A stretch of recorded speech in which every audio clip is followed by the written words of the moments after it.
What if your story isn't over, but just beginning again? We all do, eventually.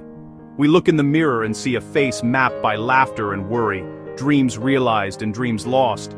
Sometimes, it feels like time slipped through our fingers, leaving us with echoes of what could have been. But this isn't just nostalgia. It's the ache for paths not taken, words left unsaid, or love that ended too soon. We remember jobs that drained us, relationships that hurt, and seasons where survival was the only victory. In these moments, it can feel like life was stolen from us, and regret settles in. Yet this reflection isn't a dead end, it's a doorway. Across the world, people share this quiet reckoning, connecting us in our humanity.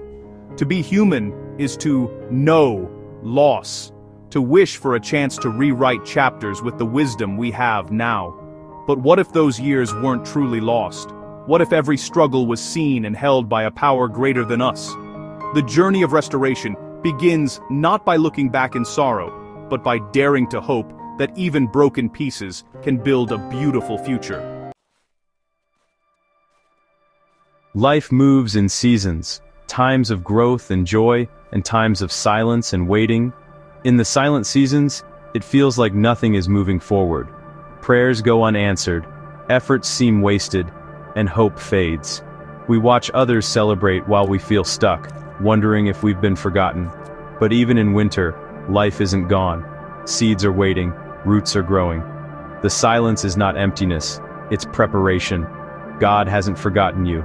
He's working in the quiet, forging patience and endurance. These seasons are classrooms, not punishments. In the waiting, our character is shaped, and our faith is tested. Nothing is wasted, not even the time spent waiting.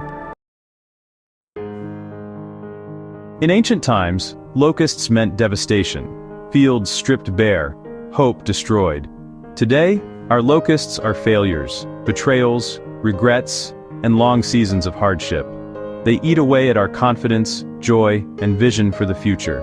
Regret gnaws at us, replaying mistakes and what-ifs, consuming our self-worth. Chronic struggles, illness, addiction, drain our time, energy, and hope. These locusts do more than cause pain. They try to convince us our best days are gone. They whisper that we're too broken to recover, that our lives are barren. But these are not the final word. Recognizing the locusts is the first step to reclaiming what was stolen. They are not the end of our story. Restoration is possible. In the midst of devastation, the prophet Joel delivered a radical promise. I will restore to you the years that the locust has eaten, not just crops or harvests. God promises to restore time itself. For ancient Israel, this was unimaginable. They couldn't undo the destruction, yet God promised supernatural restoration. This promise isn't just for the past. It's for anyone who feels years have been lost to hardship. God sees the time you think is wasted and says, I will restore it. This isn't just about feeling better, it's a spiritual principle. In God's hands, nothing is wasted. Pain, waiting, struggle can all be redeemed. He can turn barren fields into abundant harvests, making up for lost time. This promise is an anchor for the soul. No matter how much has been lost, God is a God of restoration. He's ready to give back more than you ever lost. Restoration isn't just repair, it's transformation. God is a divine architect, not a simple repairman. He uses the shattered pieces of our lives to build something new and beautiful. Like kintsugi, where broken pottery is mended with gold, our scars become the most valuable parts of our story. God fills our failures and heartbreaks with His grace, turning brokenness into beauty. He is the one who restores, not us. He brings new people, new opportunities, and heals wounds we thought would never close. This process is slow and deliberate, like a master builder laying a foundation. Our job is to trust the architect, surrendering our fragments to Him. He is working all things together for our good and His glory. He is building something that will stand the test of time. God's restoration isn't about returning to what was, it's about multiplication. He gives back more than what was lost, blessing us beyond our original state. Look at Job. After losing everything, God restored him with double and a deeper relationship. Restoration brings new purpose and fulfillment, not just a return to the past. Lost years become the catalyst for destiny. Painful endings can lead to new beginnings built on wisdom and grace. God turns our losses into gains, our pain into fertile ground for growth. He doesn't just erase pain, he redeems it. The final chapter is one of blessing and purpose, not defined by loss. Your comeback becomes a testimony to a God who gives more than was taken.